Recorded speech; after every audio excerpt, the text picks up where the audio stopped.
Hi there, and welcome to Success Sunday at the Self-Help FAQ YouTube channel.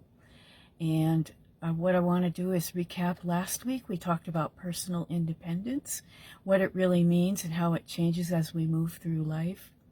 We also looked at self-awareness, where I used the house metaphor to show how you build self-awareness through stages. And this week we're focusing on how boundaries grow from self-awareness and how they protect your peace. So what are boundaries? First, let's look at physical boundaries. Okay, so here's a part of a backyard with a fence. What is the fence supposed to do? Well, the fence is a boundary. It's a boundary to say where our property ends and where the next property begins. It keeps neighbors from fighting over what one neighbor might be doing in their property so as not to encroach upon the other property. Is it there to keep everybody out? Not necessarily. You could still hang out with your neighbors, but this is a way to keep people from encroaching on your property and doing just anything they want. If you don't have a fence, you still have to know where your property line ends, but if you don't have a fence, sometimes that can get unclear, and maybe the neighbor might start growing, say, a fruit tree that goes over onto your property, and then that might cause a dispute. That's just one way a real boundary can be crossed. What about in real life?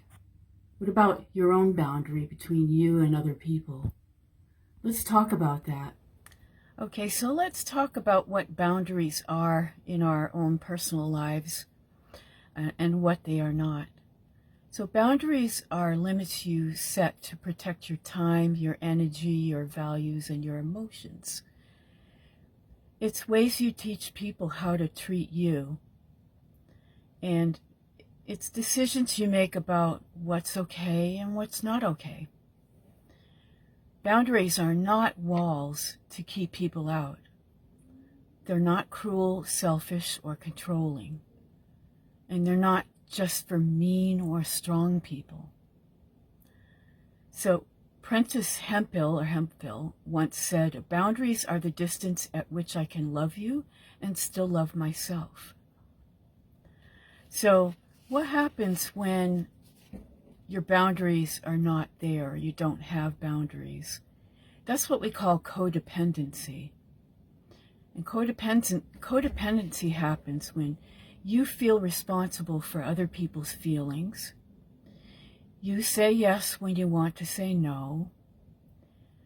You shrink or people please, or you feel guilty for having needs. You confuse helping with rescuing, and love with sacrifice. And the last one, you stay too long in situations that hurt you. This is the problem I always had in my past dysfunctional relationships. Of the last three, which I talked about, the first two, I went through about 6 years with each partner.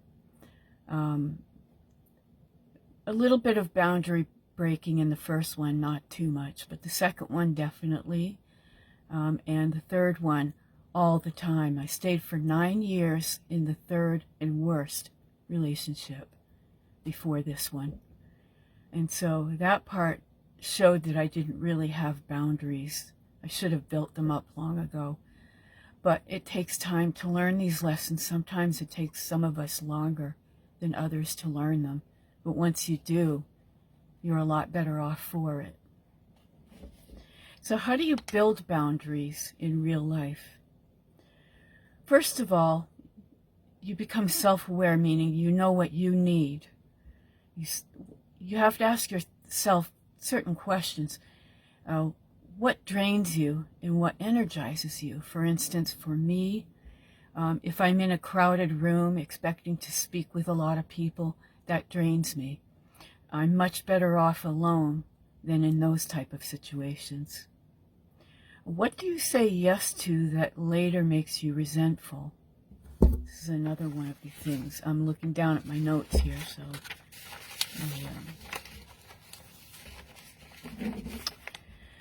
So to work with your boundaries, you have to communicate clearly what those boundaries are to people that you know or are involved with. Say what you mean without guilt and without over-explaining.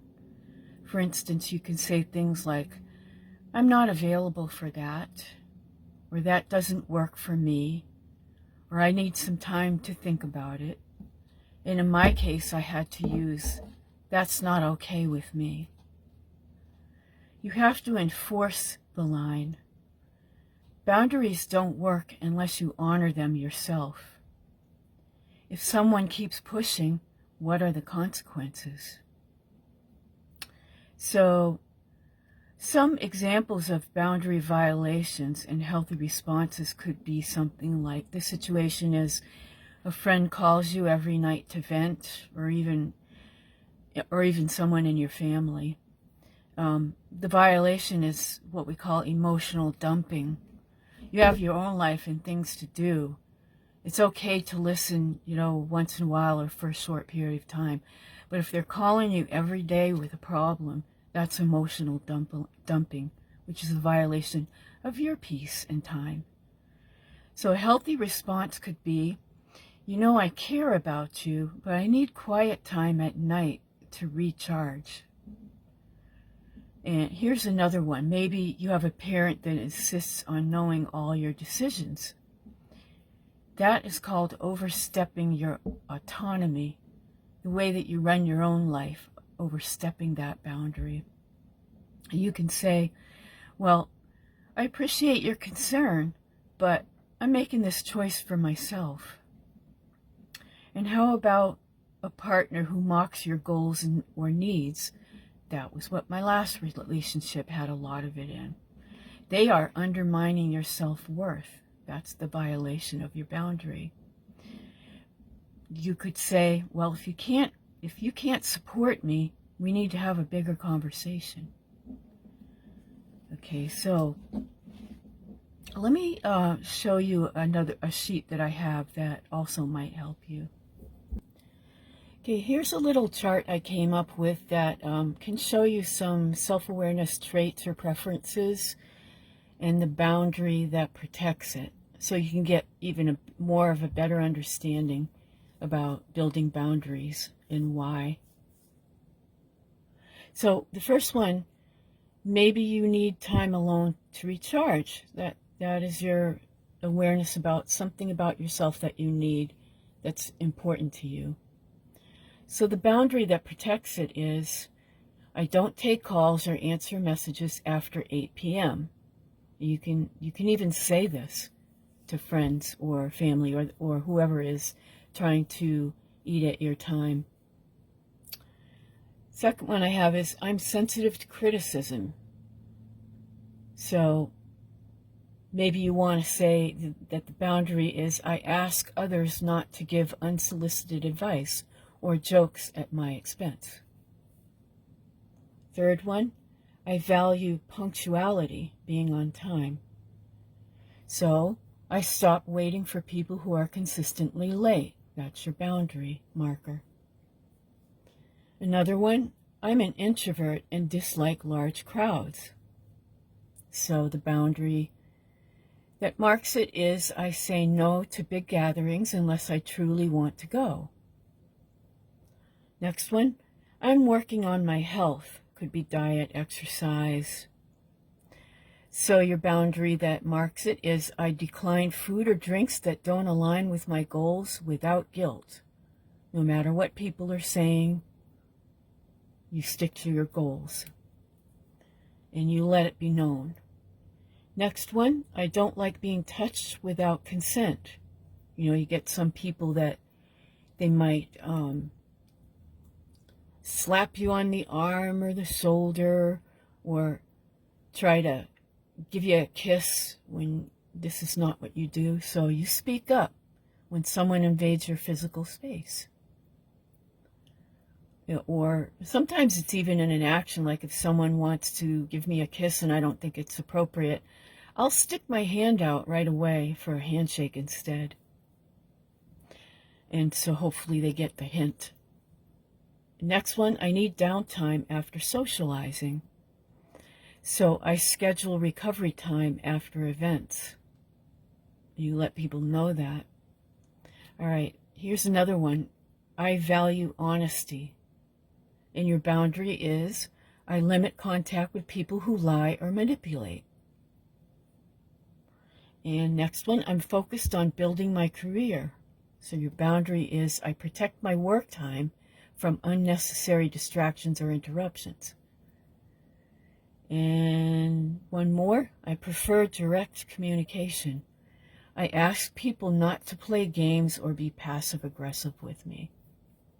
Hopefully this bunch of self-awareness traits with boundaries helps you understand more about boundaries. So maybe as you've been looking at this, you've figured out that boundaries are a lot about self-worth. If you're protecting things that matter to you, that shows that you believe you're worthy of that protection yourself. So boundaries do grow out of self-worth. You have to say, I matter, my time matters, my energy matters. You can still love someone and not let them mistreat you or drain you. So one of the things you might want to write about if you're journaling about this is, what is something I've put up with that I would never let someone I love put up with? So, you know, you're not selfish for having boundaries. You're your own king, your own queen, you're sovereign. So this week, notice where your boundaries feel weak, or where maybe they've never been built at all. And so other prompts could be, where in my life do I say yes when I need to say no? And where do I feel the most resentment? And what boundary could reduce it? Think about those prompts and write about those. Maybe tell me in the comments if you feel like sharing what kind of boundaries you don't have or that have been broken recently that you wish to build. And perhaps I could, if I hear from you about that, or you have other questions about boundaries and how to build them, let me know in the comments or write to me privately. I have all my contact information listed in the description box below, and maybe I can help you with those. And so that's it for today. We were talking about boundaries. I sure hope that you've built some, or if not, I can maybe help you build some. Tune in on Wednesday. Wisdom Wednesday will be about gaslighting and how that can confuse your boundaries or make you feel less than. We'll talk about gaslighting, what it is, how it works, why it's used by other people, and how you can sort of build your boundaries even stronger when that happens. Thanks a lot for stopping by, and I hope I see you on Wisdom Wednesday. Check the description box below for any links that I may have, and to join my membership where we go further in my 3-in-1 guided journal and any other future journals. And there are other levels to the membership where you can go deeper and appear in live videos with me on Zoom maybe. And I have another tier where I teach you how to build your own publishing business, your own writing business, or your own YouTube business. I hope to see you here next time, or even in the memberships. Thanks a lot for stopping by, and have a great rest of your day.